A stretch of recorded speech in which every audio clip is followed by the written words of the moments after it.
Welcome back to the Ancestral Findings podcast. St. Patrick's Day has a way of turning people's thoughts toward Ireland.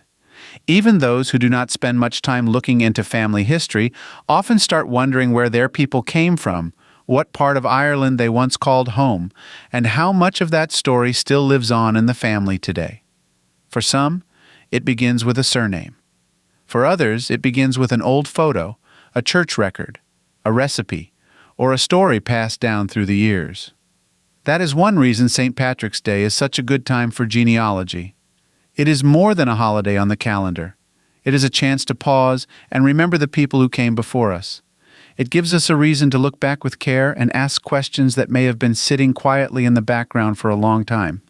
Who were the Irish men and women in our family? Where did they live? Why did they leave? What did they bring with them besides a suitcase and a surname? For many families, the Irish line is now just one part of a much larger story. Over time, names changed. Details were lost, accents faded, traditions blended into everyday life. A few stories survived, while others slipped away. That is why a day like St. Patrick's Day can be so valuable. It brings that side of the family back into view and gives you a natural reason to honor it. The good news is that honoring your Irish ancestors does not require a large event, a big budget, or years of experience in research. You do not have to know everything about your Irish line to do something meaningful. In family history, one small step often leads to the next. It may begin with one name, one document, one recipe card, one gravestone, or one conversation with a relative who remembers a little more than anyone else. If you have Irish ancestors, or even think you might, St. Patrick's Day is the perfect time to bring them into the present in a personal way. There are many ways to do that, and most of them begin with what you already have.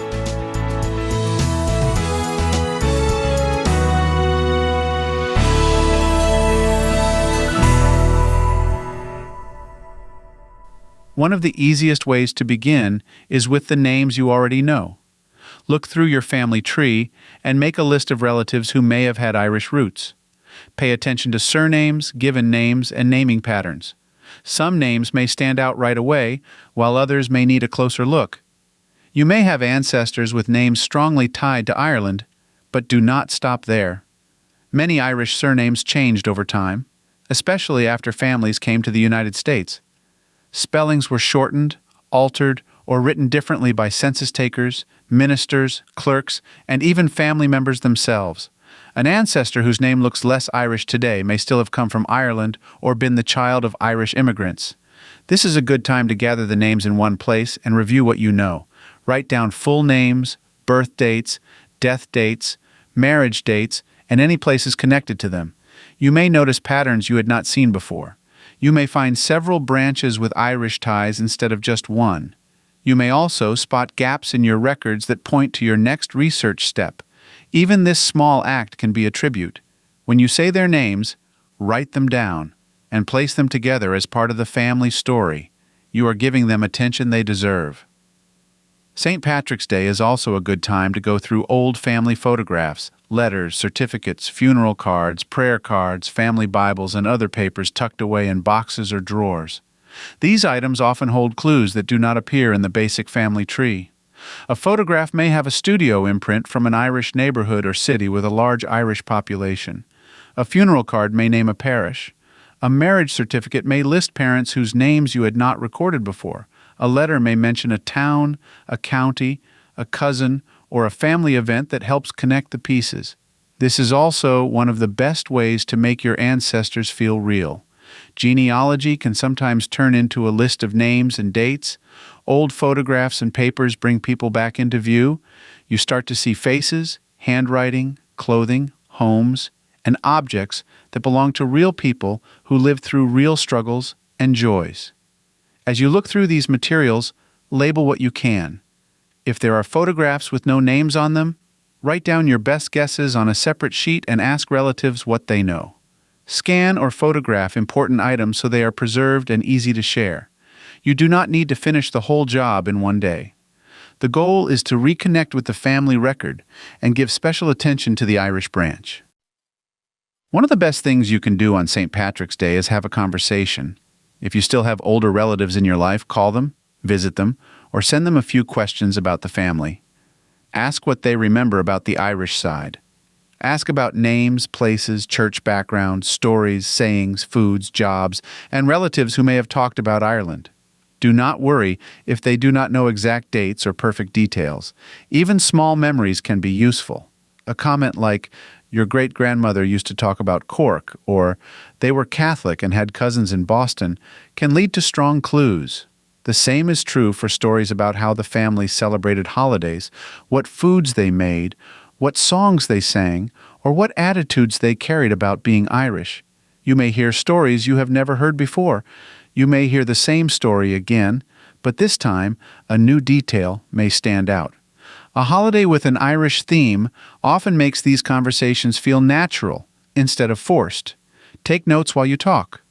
If your relative is comfortable with it, record the conversation. The details you gather now may become very important later. Memories do not preserve themselves. Someone has to take the time to save them. Not every tribute has to involve new research.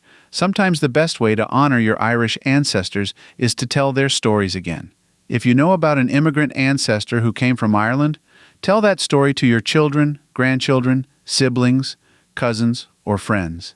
If you know about a family hardship, a crossing at sea, a first job in America, a farming life, a city neighborhood, or a church connection, bring it back into conversation. Many families have stories that have been repeated for years, but never written down. St. Patrick's Day is a good time to change that. Write out the story as clearly as you can. Include names, places, dates, and family connections. If part of the story is uncertain, say so. You do not have to present it as final fact. You can note that this is the way the story has been handed down in the family. That preserves the memory while still leaving room for future research. Stories give shape to family history. Records are essential, but stories help us understand what those records may have meant in daily life. A passenger list tells you an arrival. A story may tell you why the person came, what they left behind, and what hopes they carried with them. Food is one of the strongest links to the past. If your family has a recipe connected to the Irish side, St. Patrick's Day is a wonderful time to make it. It could be a holiday dish, a baked item, a soup, a bread, or even a meal that became a family favorite after immigration. The recipe does not have to be old country Irish in every detail.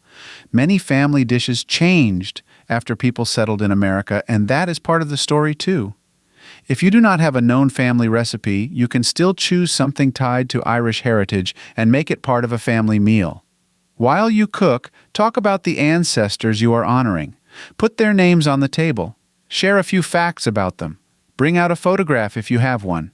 That turns a holiday meal into an act of remembrance. It connects history to the home. It gives younger family members a chance to hear names and stories in a setting that feels warm and natural.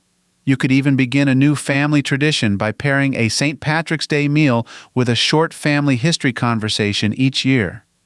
Over time, that can become something your family looks forward to.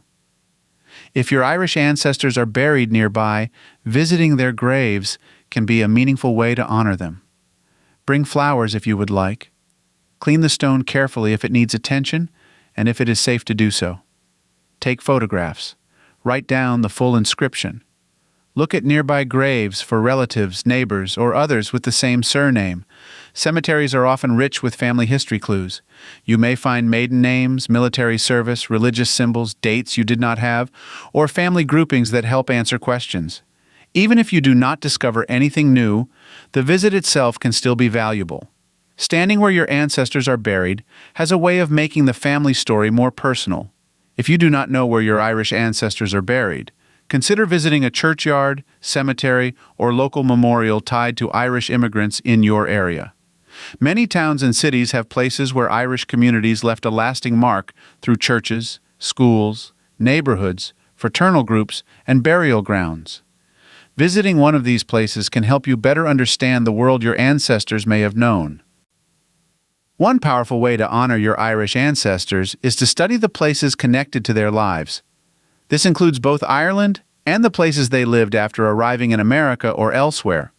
Pull out a map and look at counties, towns, parishes, ports, townlands, and neighborhoods tied to the family.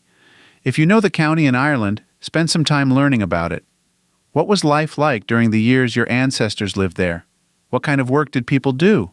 What churches served the area? What events shaped daily life? What was happening at the time they left? If you do not know the county, look at the places where the family settled after arrival. Many Irish immigrants formed close communities. They often lived near others from the same part of Ireland, attended the same church, worked in similar trades, and married within the same social circle. Learning about these places can still bring you closer to the family story. Maps are useful because they take names off the page and place them in the real world. They help you picture movement, distance, hardship, and home. Music can carry family memory in a quiet but powerful way. If your family has songs, hymns, ballads, or instruments connected to the Irish side, St. Patrick's Day is a natural time to bring those back. Even if you do not know a specific family connection, listening to Irish music can open a window into the cultural world your ancestors may have known. This does not have to become an event. It can be as easy as putting on music while looking through old family photos or reading letters and documents. The goal is not to create a stereotype of Irish life. The goal is to make room for the sounds and background that may have surrounded your people. Music often helps people remember. If you are with older relatives, hearing a song may bring up memories and stories that might not come out any other way. That alone makes it worthwhile. A strong and personal way to honor your Irish ancestors is to choose one person and write a short tribute. You could post it on social media, include it in a family group message, print it for a gathering, or keep it in your own records. It does not need to be long. A few honest paragraphs can go a long way. You might write about where the person was born, what you know about his or her life, what challenges were faced, and why you want to remember that person now. If you have a photograph, include it. If you have an immigration record, church record, military record, or obituary, mention it. This kind of writing helps turn research into remembrance. It is easy to collect facts and never pause to think about the person behind them. A tribute asks you to slow down and consider who that person was. You may also find that once you write one tribute, you want to write more. Over time, these can become a valuable collection for the family. St. Patrick's Day can also serve as a starting point. Use the holiday to begin a focused project on your Irish line. Keep it manageable. You do not need to solve every mystery at once. You might choose one ancestor and gather every record connected to that person. You might create a chart of Irish surnames in the family. You might organize your Irish branch in your genealogy software. You might scan and label photos tied to the Irish side. You might build a timeline for one immigrant couple. You might create a list of questions you still need to answer. A focused project gives shape to your interest and helps turn holiday curiosity into real progress. It also keeps the family story from being pushed aside once the holiday is over. Genealogy often grows through steady work, not dramatic breakthroughs. A small project done well can lead to discoveries that a vague goal never reaches. Irish family history is often closely tied to church life. For many families, parish records, baptisms, marriages, burials, church membership, and religious traditions hold some of the strongest links to the past. St. Patrick's Day is a good time to think about the role of faith in your Irish line. What church did your ancestors attend? Did they stay in the same tradition after immigration? Were they active in a parish community? Did they choose children's names based on saints, family lines, or church customs? Were there prayer cards, devotional items, or funeral traditions that remained in the family? Looking at faith background can lead to strong research clues, but it also gives a deeper view of daily life. Church was often more than a place of worship. It was a center of family events, community ties, education, social life, and identity. If you know the parish or denomination, make note of it. If you have sacramental records or funeral materials, gather them together. These can be some of the richest records in Irish family history. A holiday tribute becomes stronger when it is passed on. If you have children, grandchildren, nieces, nephews, or younger relatives, use St. Patrick's Day to share a little of the family's Irish story with them. Keep it clear and personal. Tell them the names of a few ancestors. Show them a map. Bring out a photograph. Explain where the family came from and what you are still trying to learn. Younger family members do not need a long lecture. What they need is connection. If they hear a real story about a real person in the family, they are more likely to remember it. You are not only honoring the past, you are also helping keep the story alive for the future. This may also spark new interest. A young relative who hears one story this year may ask more questions next year. That is often how family history grows from one generation to the next. St. Patrick's Day can be a good time to go back through your earlier Irish research and study it again. Many people find that old notes contain clues they missed the first time. A witness on a marriage record, a sponsor on a baptism, a nearby household in a census, or a small detail in an obituary may carry much more value than it first seemed. Print out the documents if that helps you focus. Read them carefully. Ask what each record is truly telling you. Is there a county clue? A migration clue? A religion clue? A family cluster? A naming pattern? A sponsor or witness who may be related? This kind of review often leads to better questions, and better questions usually lead to better research. It also reminds you that honoring your ancestors is not only sentimental, it can also mean doing the careful work of understanding their lives more fully. If you would like to do something visible and personal, create a small display for St. Patrick's Day centered on your Irish ancestors. It could include framed family photographs, copied records, a map of Ireland, a list of names, a family Bible, a recipe card, or a short written tribute. It does not have to be fancy. The point is to make the family story visible for a day. When relatives see it, they may stop to ask questions, tell stories, or share memories. That is often when new information comes to light. A display also shifts the focus of the holiday from broad symbols to your actual family. Instead of only celebrating a general idea of Irish heritage, you are honoring the people in your own line who carried that heritage forward. Another good way to honor your Irish ancestors is to learn one part of Irish history that shaped their lives. This might be local history from the county they came from. It might be the history of emigration from their region. It might involve land, religion, work, famine, political change, or community life during their lifetime. Family history becomes stronger when placed in historical context. Knowing what was going on around your ancestors helps you ask better questions and understand their choices. Why did they leave when they did? Why did they settle where they did? Why were records kept the way they were? Why did they stay close to certain families? Learning history is another way of honoring them because it shows respect for the world they lived in, not just the dates they left behind. When people think about Irish heritage on St. Patrick's Day, they often think first about celebration, and that is fine. Celebration has its place.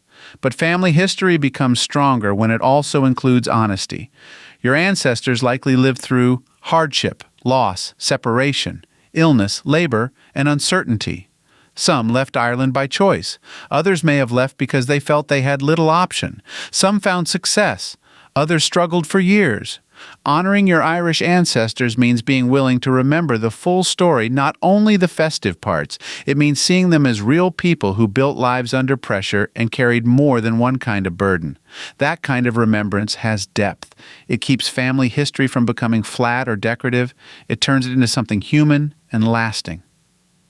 One of the best things about St. Patrick's Day is that it can open the door to deeper work. A holiday article, family meal, phone call, or photograph session may seem small, but it can lead to much more. You may discover a new surname to research. You may find a parish clue. You may hear a family story that changes your understanding of a branch. You may decide to order a record, visit a library, or map out the Irish side more carefully. That is how many family history journeys begin, not with a huge breakthrough, but with renewed attention. If St. Patrick's Day helps you turn your thoughts toward your Irish ancestors, that is already a good start. You do not need to solve the whole story in one season. You only need to begin, or begin again, with purpose. Your Irish ancestors were more than a passing holiday theme. They were people with names, homes, struggles, beliefs, and families of their own. They lived long before you, but their choices helped shape the family you know today. St. Patrick's Day gives you a timely reason to remember that. So this year, take a little time to honor them. Pull out the photographs, say their names, ask the questions, share the stories, visit the graves, cook the meal, study the map, write down what you know, pass it on. That is one of the best ways to celebrate St. Patrick's Day. not only by wearing green or enjoying the season, but by turning your attention to the Irish men and women in your own family line and giving their memory a place at the table. When you do that, the holiday becomes more personal, it becomes more grounded, it becomes part of your own family story. That is a tribute worth making.